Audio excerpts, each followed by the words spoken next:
And my guest today is film YouTuber Nathan Jones, who has an incredible film YouTube channel. Nathan, thanks again for joining me today. Well, thank you so much, Rob. It's always good seeing you. And to talk about Bergman, this is a good opportunity to jump back into this box set, that I've been meaning to finish for so long, but I still finding ways to explore different sides of him, and I feel like this is a good pairing right here to talk about. So I'm excited today. Yeah, absolutely. Yeah, you've become my Bergman partner in crime. Right. So Shame. Mm-hmm. This is from, and for people who may be confused with the Michael Fassbender, Steve McQueen film Shame. It's not that Shame. This is from Still haven't 1968. Seen that one. Yeah, that's a really great film as well. I heard it's tough to watch as well. It is, yeah, it is. And the Swedish translation is SKAMMEN. I don't know if I'm saying that correctly, but for anyone who hasn't seen it, just a little plot summary. It's in the midst of a civil war. Former violinist Jan and Eva Rosenberg, who have a tempestuous marriage, run a farm on a rural island. In spite of their best efforts to escape their homeland, the war impinges on every aspect of their lives. And again, this stars Liv Ullmann, Max von Sydow, and Siki First, who was another frequent collaborator. I'm sorry, no, that's a different. I'm thinking of the other actor who was the mayor in this. Sorry, Gunnar Bjornstrand. Yeah, was also phenomenal in this one. So, how did you feel about Shame? You're on your first time around. Yeah, so initially watching it, obviously, like in the first part of the film, definitely feels like it's a Bergman film. It's about a couple. You could tell it's a couple that like they're they can see there's some holes in their relationship, but it looks like they're like trying to work at it a little bit, and they're having conversations about that. And actually, I really find those scenes very pleasant, and also I like that, but then all of a sudden it just turns into a war film, because obviously, I guess from the opening credits, you get bullet fire and you hear that. Yeah. So it's an intense opening sequence. Yeah, I love that because there's no music at all, right? Like it opens with just this like screaming and bullets, and that's like the soundtrack pretty much. Yeah, and I don't think we've alluded to it. I mean, we probably have, but it really is just it's thinking about what's going on in the world at the time, because the 1960s, around the world is just chaotic. Yeah. And honestly, it's really just touching everybody, regardless of, the Vietnam conflict, obviously was between the Vietnamese, America, obviously the French. It touched everybody though. And the thing is, because this is, in the midst of the Cold War too, and so all of the relationships with these countries, they're still impacted by it. And this is also televised. And so thinking about this as being the first war that's really kind of shown to people, it's that violence that Bergman, I feel like, is kind of showing in a way, and obviously we'll do more so with, I think, the message of this film. But yeah, it's just going to throw you into, it's like, hey, this is happening right now. And and you can tell, like obviously in the first 20-30 minutes, like, obviously people have their own lives and doing their own thing. Yeah. But at the same time, there's things that are bigger than them that are happening and will eventually affect you. Yeah, no, that's well said. And I think that's what makes it even scarier, because a lot of war films that I've seen are really within a war, where the points of views of the soldiers, so I can't, unless I'm a soldier myself, I can't necessarily relate to it. Or even something as recently as, not in a bad way, I really enjoy war films, or seeing soldiers come home and experiencing PTSD, like American Sniper and Brothers and films like that. But I think what makes this even scarier is, as you said, in the first 20-30 minutes, these people are just at home. and they're very much in love. And yeah, they have certain problems with, she accuses him of being selfish, and they're talking about whether or not they should have children.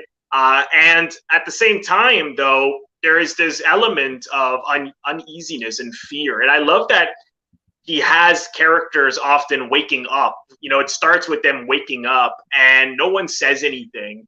There's this feeling of unease and anxiousness and fear, just the lack of dialogue, how quiet it is. And even as they go about having pleasantries with people in the city, like you see that with the mayor, played by Gunnar, and then that woman that he's with says one thing that about people being kidnapped or taken away, and no one really knows how to react. They kind of nod as if to ignore it or to keep up with the normal kind of day-to-day conversations that we have. And then as you start to see the bombs dropping right beside where they live, it makes it so much more scarier, because it makes me, there you go. War, does that say War at Home? Yep, that's the War at Home. Yeah, the War at Home. That's literally what it's all about. Yeah, and this is the That's the book inside. For anyone listening to this as the audio podcast, Nathan's showing the book that comes inside the Bergman Criterion box set. And there's a picture that says War at Home. And that's when I started to think, geez, this could happen anywhere. Wars can break out right where you live. This is not just, far away. And it is happening far away. Syria, countries like that, where these people are, waking up to these traumatic, unfortunate that they're, getting killed and bombs, and it's happening all the time. And you really see that in this film. And that's what, to me, makes it so much scarier, particularly when the enemy, it doesn't even matter that you don't know the details of the war. It's a fictional civil war I took from it. So, you don't know why this war happened, but it doesn't matter, because it's just really about how it affected the people who are not soldiers, just the citizens, and what it did to them. And to see them get sort of kidnapped and forced to say something on a videotape, which then, one of their closest friends, because he's a politician, gets a hold of it and knows that it's fake, clearly was, dubbed and it's edited. So it sounds like they're saying that they're collaborating with the enemy. But because of that fear and any hesitation, any suspicion, he had to bring them in. He had to question them, which makes it all the more scarier to think that these people that they were just like probably have had coffee with, dinners, pleasantries, and now they're in a situation where suddenly this guy is like sending people to death, and they're witnessing it, or sending them to hard labor. And to then see him, go to their house right after, and he's shaken up and he's scared, and they don't know 1 minute to the next whether they're going to be alive. It's quite remarkable. I don't think I've seen a quote unquote war film that makes it so much just about the common man and woman. I mean, did you experience feeling anything I'm saying, sort of land on you as well? Yeah. So I guess the most contemporary example of this, I mean, this obviously came before this movie that I'm about to mention, that I watched a few years ago, but Terrence Malick's A Hidden Life is actually, I think, a very good comparison to a film that is just, it's about a quiet community, and all of a sudden the war is knocking on their doorstep. And the war transforms. It's not really about, I mean, yes, the war is the catalyst, but the war really does happen within the home, within the family dynamic, within the couple. Like that's the real war. The real war is the couple battling each other and like trying to battle for, their, I guess, dignity, and also like their true self, and seeing all this pressure put on them, seeing that transformation happen, with both characters, maybe with Liv Ullmann, she stays the most true to herself, despite all of the atrocities that happen. But we see, Max von Sydow's character really transform, even though you saw flourishes of that kind of cowardice, kind of indifference at the kind of the very beginning, where he just isn't really settling on anything. You can tell something's off, like you said. And really you just see that kind of unfold with that pressure, drives him to do the awful things that he eventually would do, in the film itself. And obviously, Liv Ullmann's character, Eva, she's like, how is this? Is this person I don't recognize that I married? I don't recognize this person whatsoever. Yeah. Because this is a different person. Yeah, that's a really good point. And, it's true that he really changes for the worse, and she doesn't. She's more, still has feelings for people and compassion and empathy, even when they find that young soldier who's, half asleep with a gun. And she's like, let him sleep, and right away, Max von Sydow takes the gun and kills him because A, he could take his weapon, and B, he finds out where the refugee boat is. So now it's their chance to get on these small boats and get rid of him. So there's more room for them. And yeah, he and it's not meant to criticize him. I think you understand why someone would turn violent under these circumstances and self-destructive. And even she says, I don't want to go with you, I don't know who you are anymore. And he goes, good, then I don't know, it'll be easier for me to go alone. And I just thought, wow, you see them turn on each other. Even that one scene where there's, after being able to go back home, after being questioned, outside in the field, they just start to have it out and just get on each other's nerves so easily. And again, this is where Bergman is interested in, where violence comes into people, how violence comes, which is in all of us. And you see him begin to hit her, and she hits him back, and the performances are just so incredible. I mean, I think Liv Ullmann is one of the best actresses I've ever seen. I mean, the depths of emotions that she could reach, it's just incredible. I mean, how did you feel about her and Sydow in this film? I thought they were both great, and honestly, I actually watched. There's an extra feature on the disc that I have in the box set. It's a can't remember an introduction to Bergman, I think, is the documentary. It's literally right on the cusp of as they're making Shame, and they're finishing it up. But it's about Liv Ullmann and Max von Sydow, and like going over to the Faroe Island and doing Hour of the Wolf and Persona before those. This film here. That's right. Talking a lot about that, but one of the things that really I think was a very telling of Liv Ullmann in particular was that there was an interviewer. The documentary is American, so she was still learning English a little bit.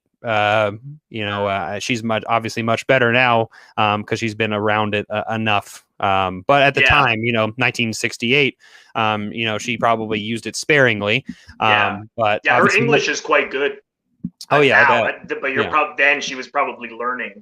Yeah, but I mean, I'm talking as an American, who doesn't know any other international language. Right. So, but with that being said, though, the interviewer brought up a scene from Hour of the Wolf, which I still haven't seen yet, and I really want to. I've heard it's great. That's a really good one as well.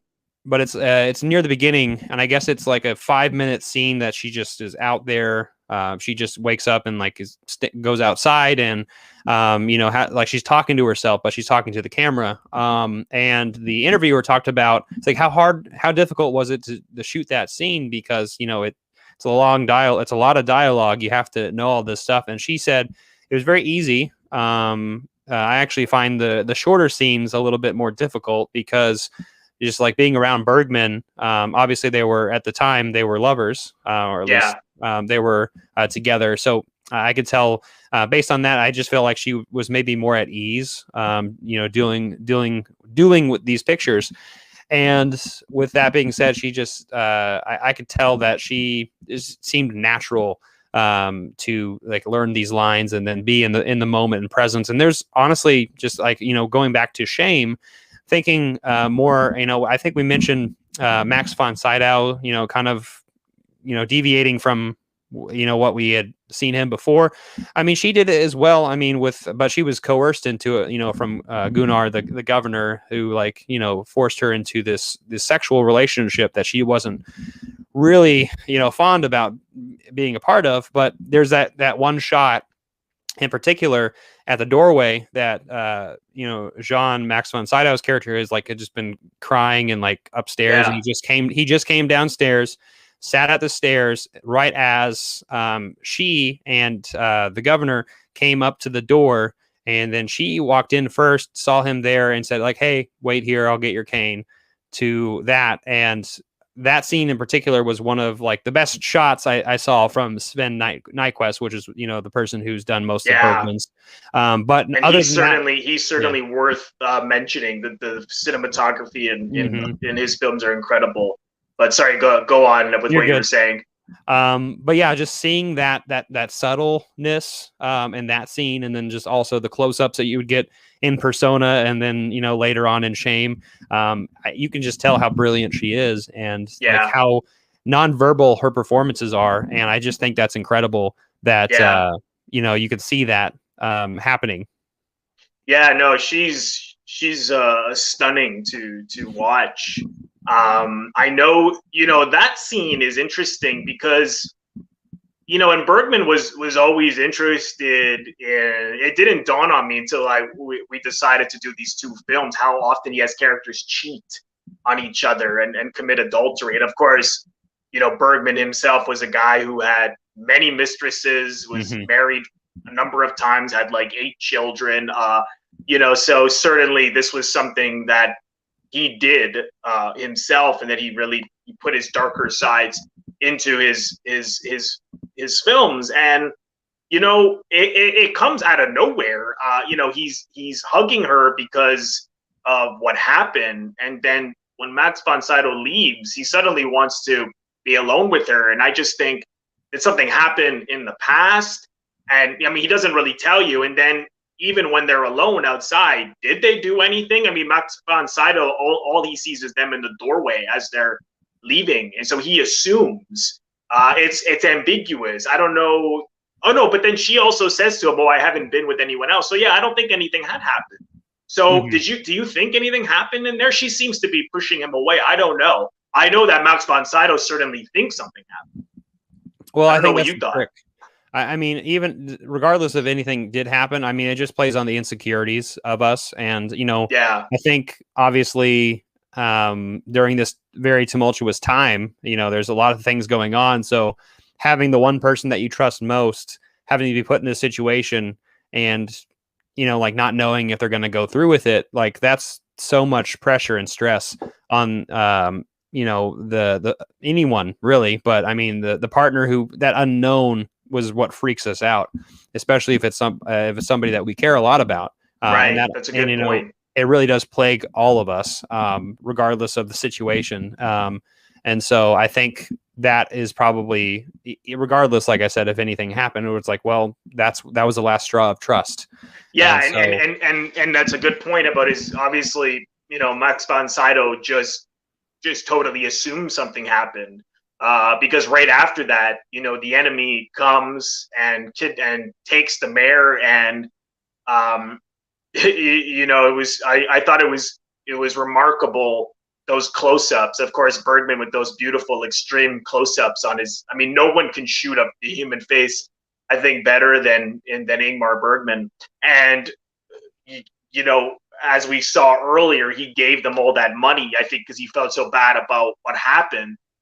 And when he tells the kidnappers, okay, well, I'll give you money if you let me go. And Max von Sydow, what money? He totally And I just thought, oh my God, like here's these people, they were just hugging, kissing, and then all of a sudden he's like, he's willing to kill him over not only his insecurities, but the circumstances of this war. That's when you really start to see his character change. He starts to become just unrecognizable, and I think Bergman was interested in those insecurities and in those parts of ourselves that suddenly become violent and become self-destructive and destroy our relationships and personal lives around us, to become really out for themselves, which is why in the 1960s, everything from Persona and onwards, a lot of his characters had those traits of self-loathing and deep jealousies and deep insecurities and willing to be violent and kill. I mean, why do you think he was wrestling with those things? I mean, from what I've read, that was very much the things he himself was wrestling with personally. Right. Well, I think that's it. I think that the thing is it's personal, and I think that's something that he always had struggled with, because, like you said earlier, he's had many children and many lovers and mistresses and wives, and not to say that like if we're talking about morality, like we can obviously talk about that, but this is something that he's struggling with, and he's trying to put those stories, or I guess some of those extreme examples, on a film. And I luckily he was surrounded by people who saw that in him, like Liv Ullmann, who continue to work with him regardless, like even after they had been together, because he was just so wrapped up in himself. And that's the thing that I think with a lot of his actors is, like, regardless, like you could tell, I guess, that he probably struggled a lot with those things, and so regardless, like, he still had a group of close people, even though he wasn't warm himself. He seemed fairly cold in these moments. But it's very interesting. I feel like these are the ways to kind of show that, like, hey, I'm human too, but I struggle with this. So, Yeah, no, well said. I mean, he certainly is someone who was very self-aware of his flaws, shortcomings. Yeah, and his shortcomings, and as he put it, the good things about himself. I mean, some people said he was very funny, he was warm, but then he had these tempers and these extreme jealousies and this need for self-isolation. I mean, particularly, this is a guy whose father was abusive, locked him up in closets, and mother who was cold and distant. You can imagine how much that affected him later. And as he said, his personal life was always in shambles, and was partly why he worked so much. I mean, he did like a movie every year, plus like something like almost 200 plays. I mean, he must have just been working and working. Like, I don't want to think about my own life. I just want to work. Yeah. But as he said, the things that he necessarily felt that he couldn't control about himself were the things he put in his movies. And you see that for whatever reason, whether it was the war, the Vietnam War at the time, and seeing that be televised almost like entertainment, those or whatever was happening in his life, certainly in the 60s, we see in The Hour of the Wolf, Shame, Persona, a lot of those really darker sides of humanity that I think he did. I mean, they're much more cynical, these movies, and bleak, but I mean, there are a lot of things in life that are bleak, so why not show it? Mm-hmm. Yeah. But it's an extraordinary film. Did you have any more thoughts on Shame that you wanted to bring up? Not necessarily. I mean, I'll probably circle back around when we talk about The Passion of Anna, when we talk about the themes with both and stuff. But it's a great film, and it's one that's very, very, very powerful. So I would definitely recommend it. Yeah. The only other thing I wanted to mention was this. I was very fascinated by the element of waking up first thing these people saw as they woke up, even on the boat when they're on the refugees and they're trying to get away, and Max von Sydow in the middle of the night waking up and seeing that one guy just drown himself, and it becoming normal at that point. He just goes right back to bed. I thought that was really he didn't even react, and that they're at one point hitting so many bodies as well of people that I imagine drowned. You can't help but think, I mean, this is like I said earlier, this is happening right now. It's happening, and unfortunately, and I think anyone who criticizes refugees for leaving their own country, you got to watch this movie. If you struggle with empathy, you have a real understanding of why people need to leave, why they need to run and look and survive and have a better life somewhere else. But it's just it's really a film that I was left sort of. It's one of those films that when it's over, you just sit and because it's so emotional, it hits you so emotionally that can't quite speak for a few minutes. It's just jaw-dropping film. And where can people find you, Nathan? So remind me, it is youtube.com/Nathan Jones, right? Yeah, well, if you're looking for me, you can go online in YouTube to try to find me. It's not / because of I'm just not at that point where you still have numbers and letters in the back half of your YouTube search. But if you just search my name, Nathan Jones, or Nathan Jones Movie Reviewer, that's kind of where people found me. But yeah, you can find my channel there. I talk about movies, just Blu-rays in general, what I've been watching, recommendations, haul videos, etc. But I love talking to other people too. So. Great. And I'll leave that link in the description box below for people to go check out Nathan's video podcast as well. I should mention, Nathan, you can change that. I think it's only because I was able to put up the URL after just 100 subs. I know you're well above that. So yeah, you can always youtube.com/Nathan Jones or whatever you want to name it. Pretty sure you can. So I'll look into it. Yeah. All right. Well, thanks again. And we'll see everyone very, very soon. I want to thank all of my members on Patreon. If you're interested in becoming a member of my Patreon, head over to the link, patreon.com/RobertBellissimo at the movies for full details. You can also leave a donation, or what I call a tip, by clicking the thanks link, which you will find directly below the video frame. Just click on that and you can leave a donation if you choose to. Of course, I would greatly appreciate that. And lastly, if this is your first time here, please consider subscribing. It is absolutely free to do so. By pressing the Robert Bellissimo at the movie logo, you will see it floating above my head in the top left corner to your top left. In just a second, just click on that. And then click the bell in order to get a notification every time I release one of my new videos. I would also really appreciate if you leave a comment, share the video, like the video. All of these things create traction onto my YouTube channel and really help share the video far and wide and the channel in general. So thank you so much for doing that, and I will see you all in the next one.